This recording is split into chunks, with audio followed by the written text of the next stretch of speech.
ഒരു തുള്ളി എനിക്കും തരുമോ?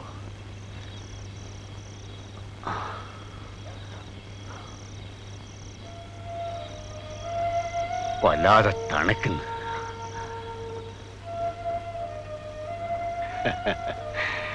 എന്റെ കാല അഴിച്ചു വെച്ചിരിക്കുക.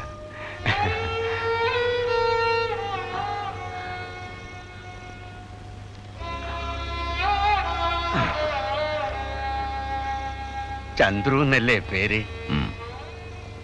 ഇത്തിരി തരുമോ എനിക്ക്?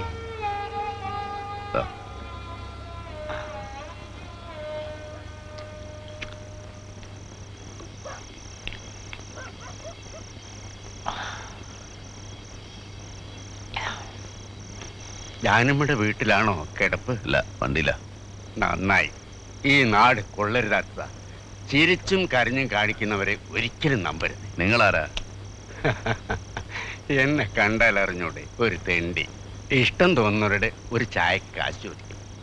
തന്നാ വാങ്ങും, തന്നില്ലെങ്കിൽ വേണ്ട. ഈ നാട്ടുകാരാണോ? ആ, എന്ന് പറയാം. കൈതക്കാടൻ മാത്തു എന്ന് പറയും. ഇപ്പോഴാരും അങ്ങനെ വിളിക്കാറില്ല. ഇന്ന് മേപ്പുള്ളി കൊച്ചുവർക്കിയിരിക്കുന്ന വീട് കണ്ടിട്ടില്ലേ? അതെന്റേതായിരുന്നു. എന്റെ വീടും അവനെടുത്തു, കാലും അവനെടുത്തു. സങ്കടം പറയല്ല കേട്ടോ, ഒരു സങ്കടവും ഇല്ല. മനസമാധാനേ ഉള്ളൂ. കാരണം നല്ല പ്രായത്തിൽ കുറെ ചെയ്തു കൂട്ടിയിട്ടുണ്ട്. അതിന്റെയൊക്കെ ഫല. കിടക്കാറായങ്ങ് പോയിക്കോ.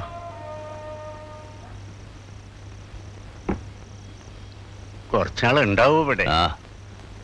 അധികം തങ്ങണ്ട. ഈ നാടിനൊരു പെശകുണ്ട്. വെട്ടാ പിന്നെ വിടില്ല. അട്ട പിടിച്ചതുപോലെയാ. ആ,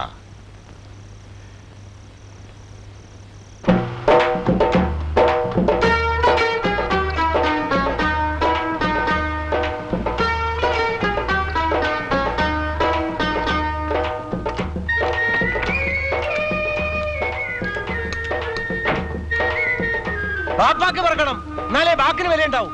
ഹറാം പറഞ്ഞാൽ മൂജിമാരം കാട്ടണ്ട. ഇജ്ജ് എപ്പോഴും പറയല്ലോ നാട് വിട്ടു പോകൂലെന്ന്. എന്നിട്ട് ഇപ്പോൾ എന്തായി? ഈ ഇന്ത്യ മഹാരാജ്യത്തിന്റെ എവിടെ പോയി ഒളിച്ചാലും അന്നെ നമ്മൾ വിടുവോ?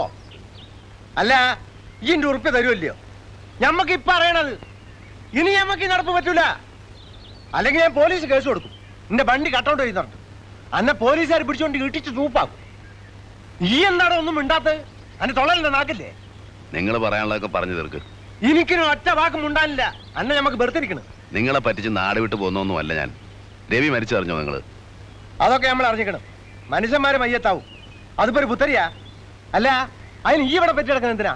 അത് നിങ്ങളെ ബോധ്യപ്പെടുത്തണോ? ഇത്ര കണ്ണീച്ചോറില്ലാത്തവനാണോ നിങ്ങൾ? രവിയുടെ എല്ലാ കാര്യവും നിങ്ങൾക്കറിയാം. ആ പെണ്ണും തള്ളയല്ലാണ്ട് വേറെ ആരുമില്ല അവിടെ. ജീവിതകാലം മുഴുവൻ സഹായിക്കാൻ പറ്റില്ലായിരിക്കും. പക്ഷേ അവൻ്റെ ഒരു ആശ, താമസിക്കാൻ ഒരു വീട്, അത് ഞാൻ നടത്തി കൊടുക്കും. അതിനുവേണ്ടിയാ കുറച്ച് ദിവസം ഇവിടെ തങ്ങിയേ. അല്ലാണ്ട് നാട് വിട്ടൊന്നുമല്ല. വിശ്വാസം ഇല്ലെങ്കിൽ എന്നാ വണ്ടി കൊണ്ടുപോയിക്കോ.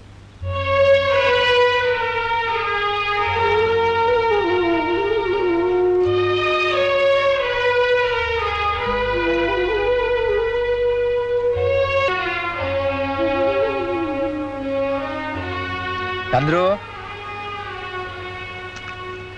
ഈ പിണങ്ങിയിരിക്കുക. മോന്ത കണ്ട ചെന്നായിന്റെ മാതിരിയാ. ഉള്ളു കുട്ടികളുടെ പാഹേ. ഇത് പൊടി, ഇത് പൊടിയടാ. വാ, പാതിരാക്ക് മുമ്പ് എനിക്കങ്ങ് എത്തണം. വാ വാടാ.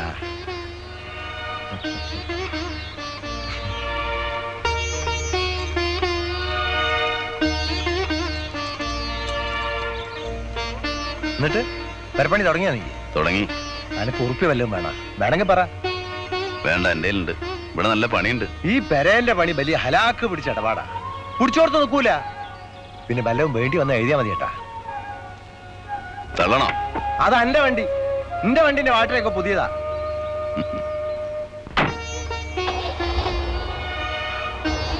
പോട്ടേടാ.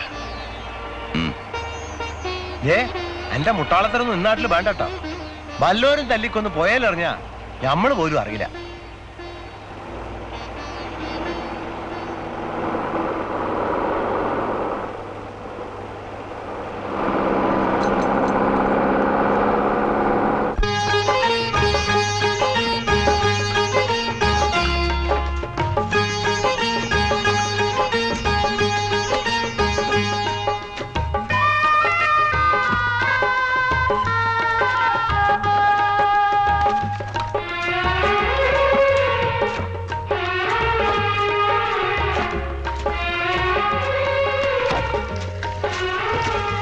രമണി,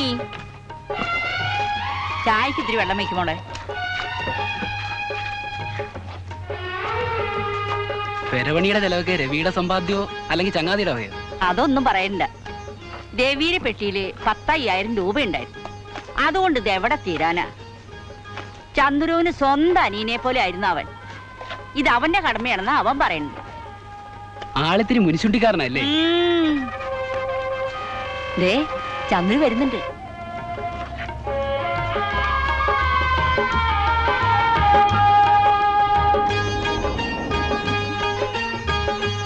ചന്ദ്രുവിന്റെ കാര്യം പറഞ്ഞ് നാവ് എടുത്തുള്ളൂ. 100 ആയുസ. രമണി, ചായ വേഗം ഉണ്ടാക്ക്. ദേ ചന്ദ്രേട്ടൻ വന്നിട്ടുണ്ട്. നിൽക്കാൻ സമയമില്ല. പാലക്കാടിന് വൈക്കോലുണ്ടാൻ ഒരു പണി കിട്ടിയിട്ടുണ്ട്, പോണം. മരത്തിന് കാശ് കൊടുക്കണം. മരം വേണമെങ്കിൽ ഇന്ന് തന്നെ കാശ് കൊടുക്കണം എന്ന് അയാൾ വന്ന് പറഞ്ഞിട്ട് പോയി. കൊടുക്കാം, നാളെ വേണ്ടെന്നാളാവട്ടെ. മുളക് 100, മുളക് 100, പരിപ്പര, പരിപ്പര, പിണ്ണാക്ക് 2, പിണ്ണാക്ക് 2, കടുക് 50, കടുക് 50, വെളിച്ചെണ്ണ 200, വെളിച്ചെണ്ണ 200, 501 ബാർ അര, 501 ബാർ അര, അരിമട്ട 4, അരിമട്ട 4.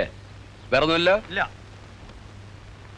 ഇതാ ആ 44 50. ഇതാ.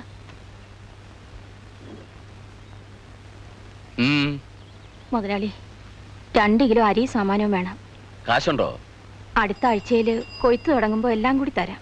എന്നാ കൊയ്ത്ത് തുടങ്ങിയിട്ട് കൊണ്ടുപോയാ മതി. ഇന്നലെ മുതൽ ഒരു തുള്ളി വെള്ളം കുടിച്ചിട്ടില്ല. വേണ്ട, കുടിക്കണ്ട. മോൻ ഇംഗ്ലാവ് വിളിച്ച് നടക്കട്ടെ. കൊച്ചുവർക്കിക്ക് 10 തേങ്ങ പോയെന്ന് വെച്ച് ഒരു തേങ്ങയില്ല. സമരം ചെയ്ത് തോപ്പിക്കാൻ പോണു. കൊച്ചുവർക്ക് പണി കൊടുക്കലെന്ന് വെച്ചാൽ പിന്നെ ഈ നാട്ടിൽ എത്ര തെങ്ങുണ്ട് കയറാൻ? അവന് വിവരം ഇല്ലാണ്ട്. വിവരം കൂടിയിട്ടാ. ഈ നാട്ടിൽ ഒരുത്തൻ എന്റെ മുഖത്ത് നോക്കി മിണ്ടിയിട്ടില്ല. എന്നിട്ടൊരു പീറ ചെക്കൻ. മുതലാളി മാപ്പാക്കണം. അവൻ ഇനി ഒരു കുരുത്തക്കേടിനും പോവില്ല. ഒരു പെണ്ണ് പെറ്റു കിടക്കണുണ്ട്. അതിനിച്ചിരി കഞ്ഞിവെള്ളം കൊടുക്കാനാ. അരിയെങ്കിലും താ മുതലാളി. ഓ, ഇത് വലിയ ഗതികേടായല്ലോ. കഴിഞ്ഞോടാ, നീ ബാങ്കിലേക്ക് പോയിക്കോ, ഞാൻ അങ്ങോട്ട് വന്നേക്കാം.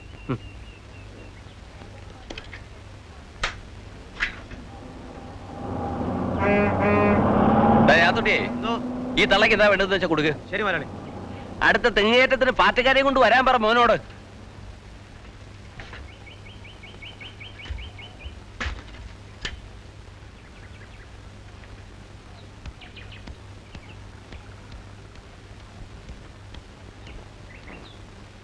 ആ മോനെ രമേശ, ഞാൻ മുതലാളിയോട് കുറച്ച് കാശ് ചോദിച്ചിരുന്നു. നിന്നോട് വല്ലതും പറഞ്ഞോ? ഇല്ല, ദേ മുതലാളി വരുന്നുണ്ട്, നേരിട്ട് ചോദിച്ചോ.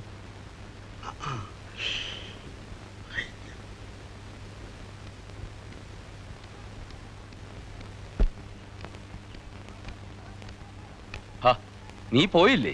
ഇല്ല. കാശ് തരാൻ പറ്റില്ല. ഈ സ്ഥാപനം നടത്തുന്ന ഓശാരത്തിനൊന്നുമല്ല. പണയം വെക്കാൻ വല്ലതും ഉണ്ടെങ്കിൽ എടുത്തോണ്ട് പോവാ, കാശ് തരാം. നാളെ മുതൽ മണലെടുക്കാൻ പോവാ. കൂലി തീർക്കുമ്പോൾ ഇത് പിടിച്ചിട്ട് തന്നാ മതി എന്ന് സണ്ണിച്ചോണ്ട് പറഞ്ഞാൽ മതി. നെഞ്ചുവേദന എടുത്തിട്ട് ആശുപത്രി പോവാനാ എന്റെ അമ്മ. സത്യത നിന്നെ ഞാൻ ഇന്നലെ കാണാൻ തുടങ്ങിയതല്ല. നിന്റെ തള്ളയെ പാമ്പ് കടിച്ച് ആശുപത്രിയിൽ കൊണ്ടുപോകാനാണെന്ന് പറഞ്ഞ് നീ 25 രൂപ എന്നോട് കടമ വെച്ചോണ്ട് പോയത് ഞാൻ മറന്നിട്ടൊന്നുമില്ല. അയ്യോ, എന്ന് ഞാൻ ഓർക്കണില്ല. നീ ഓർക്കുകയല്ല. ആ അത് ശരിയാ, പാമ്പല്ല മുതലാളി, പട്ടിയാ. പട്ടി. ഗോവിന്ദ, എന്തോ എന്റെ സമയം മെനക്കെടുത്താ പോവാൻ നോക്കുന്നുണ്ടോ?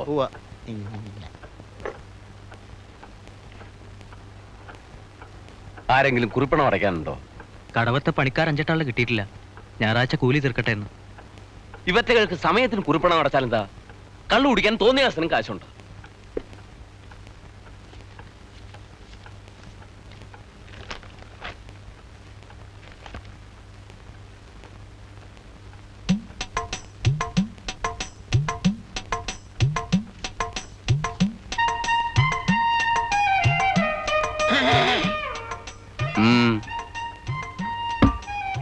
എന്താ ഇത്?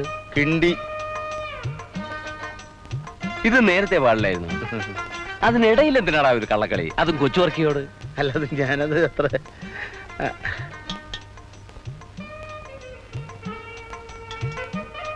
എവിടുന്നേലും മോട്ടിച്ചാണോടാ? അയ്യേ രമേശ, ഒരു 15 രൂപ. അല്ലാതെ 15 പോരെ, 30 രൂപ കിട്ടുക. 25 കൂടെ. അല്ലാതെ അയ്യോ എന്തത് രമേശ. ഒരു മാസത്തിനുള്ളിൽ ഇതെടുപ്പിച്ചോണം. 30 ദിവസം കഴിഞ്ഞാൽ കിണ്ടിയും ചോദിച്ചോണ്ട് ഇങ്ങോട്ട് വന്നേക്കില്ല. ഇല്ല. അയ്യേ, എന്നെ ഒന്നും അതിന് കിട്ടില്ല. ചോറെടുക്കാൻ പോകുമ്പോ ഇത് വീട്ടിൽ കൊടുത്തേ. ശരി. ഇനി ഇതൊന്നും ഇവൻ എടുപ്പിക്കാൻ പോകുന്നില്ല.